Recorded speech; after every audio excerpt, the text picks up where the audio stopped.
Imagine waking up every morning, not to a world of luxury and ease, but to a life filled with immense responsibilities, overwhelming challenges, and constant pressures. 2,000 years ago, the most powerful man on earth, Marcus Aurelius, faced this reality daily. Yet, instead of succumbing to the temptations of comfort or the burden of endless duties, he chose a path of discipline, wisdom, and resilience. How did he do it? What was the secret behind the unwavering strength and serenity of one of history's greatest Stoic philosophers? In today's video, we'll uncover the daily routine that shaped Marcus Aurelius, a routine that can inspire us to live with greater purpose, clarity, and courage in our own lives. Let's begin by imagining the first moments of your day. That very first struggle we all know too well, the temptation to stay nestled in the warmth of our beds. It's a universal experience, one that transcends time. Marcus Aurelius, despite being the most powerful man in the world 2,000 years ago, was no stranger to this temptation. Yet,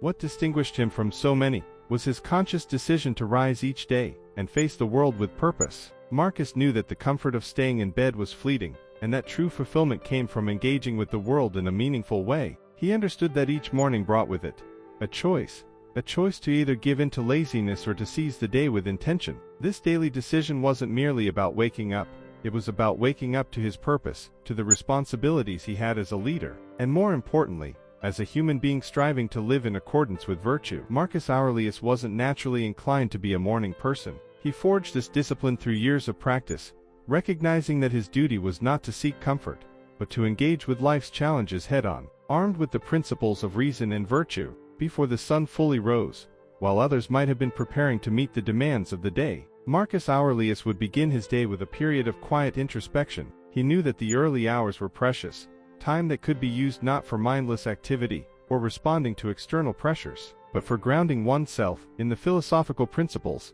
that guided his life. This was a time for reflection, not reaction. Marcus Aurelius understood that by beginning his day in contemplation, he could set a tone of calm and focus that would carry him through the inevitable challenges ahead. This practice wasn't about avoiding the realities of his position or the world he lived in. Quite the opposite. It was about preparing his mind to deal with the world as it was. He would remind himself each morning of the types of people he would encounter, those who were arrogant, deceitful, or ungrateful. This wasn't pessimism, it was realism. By anticipating these interactions, Marcus Aurelius equipped himself to respond with patience, understanding, and wisdom, rather than being caught off guard or thrown off balance by the behavior of others. As the day progressed, Marcus Aurelius would immerse himself in his responsibilities, whether they were leading armies, addressing the complex needs of his empire, or engaging in philosophical discussions. His mentor, Antoninus Pius, had taught him the value of meticulous planning and attention to detail, lessons Marcus applied rigorously in his own life. He approached each task with the full weight of his attention, ensuring that even the smallest duties were performed with care and dedication. This deep focus wasn't just a method of efficiency, it was a way to honor his role and the people he served. The ability to maintain such focus is what modern thinkers might call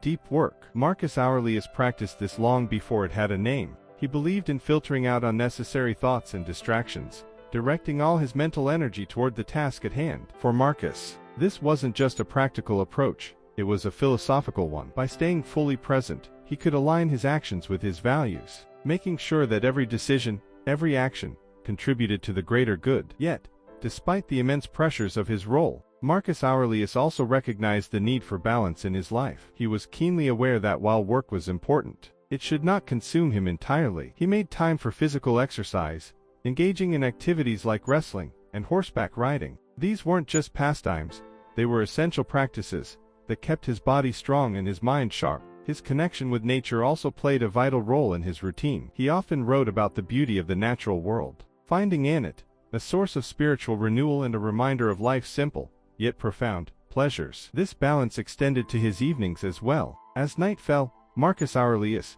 would reflect on the day's events, evaluating his actions and thoughts with the same rigor he applied to his imperial duties. This nightly practice of self-examination was crucial for his personal growth. It allowed him to consider where he had succeeded and where he had fallen short, and most importantly, how he could improve.